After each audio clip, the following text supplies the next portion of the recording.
Have you ever wondered why you're still single as a Christian? Maybe you're doing the right things, praying, waiting on God, putting yourself out there, but something never works, or somehow nothing ever works. It can feel frustrating or even discouraging, right? And trust me, I've been there. So you're not alone, okay? Today, I'm breaking down the 5 mistakes that you might be making that's keeping you single. And these are mistakes Christians probably unknowingly make as well. But here's what's going to make my approach a little bit different. Most advice might just tell you, just wait, be patient, wait on God's timing, which is true. But I want to give you real practical steps that align with your faith and the things you can do to take action. Because waiting doesn't mean just standing still. So let's get into it. If you're new here, I want to say, hey, I am C, the Transparent Therapist, and I help coach women to stress less and unpack their trauma so that they can connect more with God and themselves and have longer lasting relationships. If this sounds like something you're interested in, I need you to hit the subscribe button, turn on the post notifications so that you never miss any videos like this, because we are up leveling ourselves this year. Also, download your ebook/guide, Lord, Cure My Anxiety, Lord. And it's in the description box. It's completely free if you stay to the end, because there is a coupon code that you can use. Now, the first mistake is one that's so easy to overlook, but it has the biggest impact. And that's when you're not dealing with your past trauma. As Christians, we believe in forgiving and healing. But here's the thing, just because you forgave someone, it doesn't mean that the wound is completely gone. If we're not addressing our past hurts, it's going to reveal how we love people in our future, how we connect with people, and it makes it harder for us to connect purely. Now, I want you to think about it. If you were physically injured, you wouldn't just pray and ignore it, right? You would probably go get some medical attention, dress the wound, pack it, clean it, whatever you have to do to make sure that your body is healing properly. The same applies to your emotional wounds. Healing takes work, but on the other side of it, that's where you can move and love in the most naturalist form. Now, mistake number 2 is going to help put some things into perspective for you and give you a fresh mindset shift, which is what you need. Now, this one is probably going to sting a little bit, but let's just talk about it, okay? You might be single because you have unrealistic expectations. I said it. Unrealistic expectations. It's so easy for us to create a list on what we want in our partner or what we want to see in our partners. And that's cool, right? Because the Bible does tell us to write the vision, make it plain.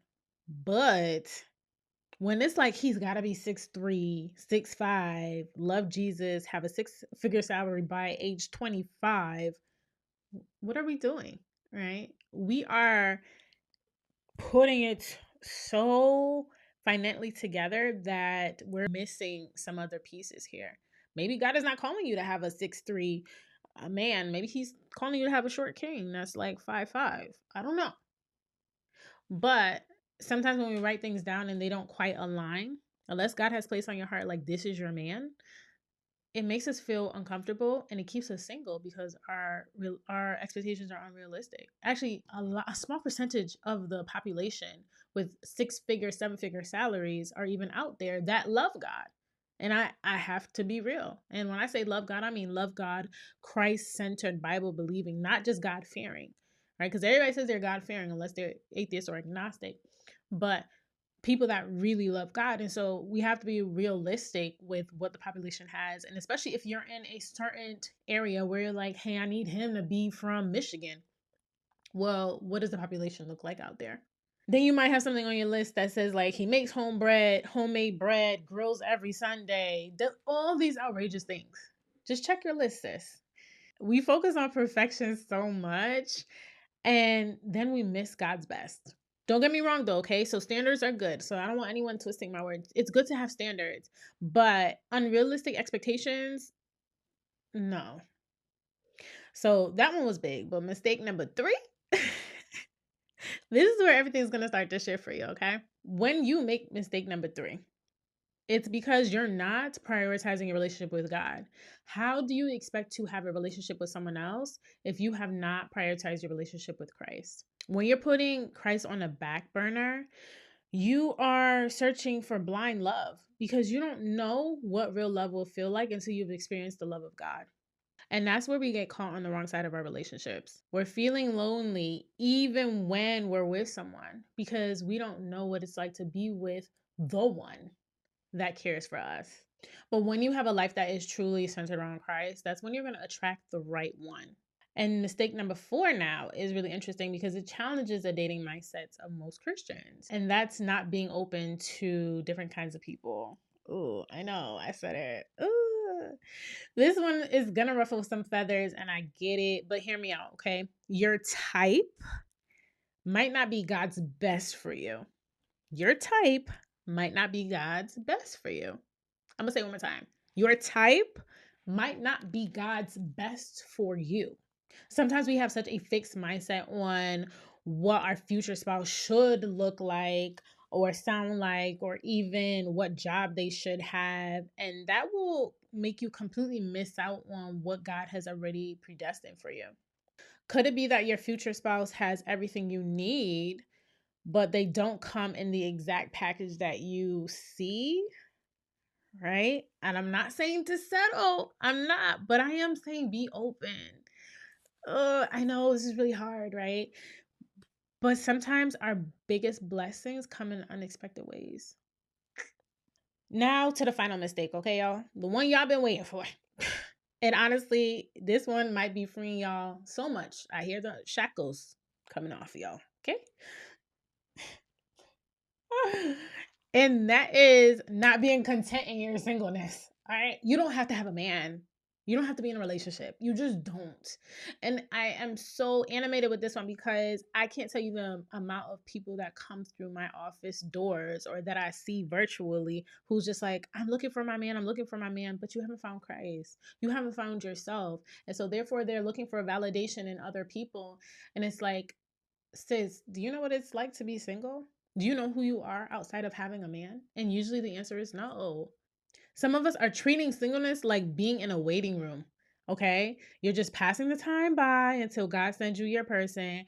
But the waiting season, ooh, child. The waiting season is supposed to be one that's for preparation. When you're waiting, you shouldn't just be like, oh, I'm going to twiddle my thumbs and my fingers. I'm not going to do anything. When you're waiting, you should be preparing yourself. Preparation looks like sitting with God, read the Bible, open a book, do something, please. Right? That's going to get you prepared and prepare your hearts to be receiving of the love that that man might give you, especially if it's unexpected.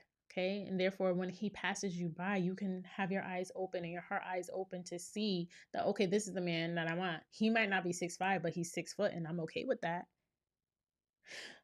Don't let your blessing pass you by. Be okay with being single so that you can understand what God is calling you to do. So that when you're sitting still, you can hear his voice more clearly. Singleness is where you're discovering and deepening your purpose so that you can build with someone else. So there you have it, the 5 mistakes that are keeping you single, sis. But here's what I want to tell you. Don't just wait on God and hope something changes.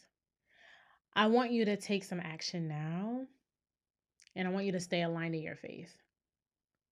That's why I have the Cure My Anxiety, Lord, where if you're feeling so anxious in your singleness, read the book. And it can give you some scriptures that are going to help you move away. Take his yoke and put it on you because he understands. You're trying to do this all by yourself, but Christ understands. That's why the cross represents all the burdens. He carried the cross, okay? The cross, that burden of feeling like you're never going to have someone. But do what you have to do. Get good with God. Be in your word. Be okay with your singleness and avoid these 5 mistakes so that perhaps you can find someone, and not someone, I should say, will find you. If you're a woman watching this, okay, that someone will find you once God calls him to find you. If this video spoke to you, please let me know in the comments below which of the mistakes hit home for you. For me, it was definitely the singleness one because, child, I'm still feeling a little fluttered for my clients. Okay, maybe I'm having some transference. I don't know. But make sure you use the code YouTube to get that Cure My Anxiety, Lord book because it's going to be so life-changing for you. And trust me, you don't want to miss any of it. I hope that this was helpful. Please share this with a friend out of love. And I want to say walk good, keep the vibes high. I'll see you in the next video. So please click the next video because trust me, actually, don't click. I know y'all not trying to click off. I said click the next video. Bye.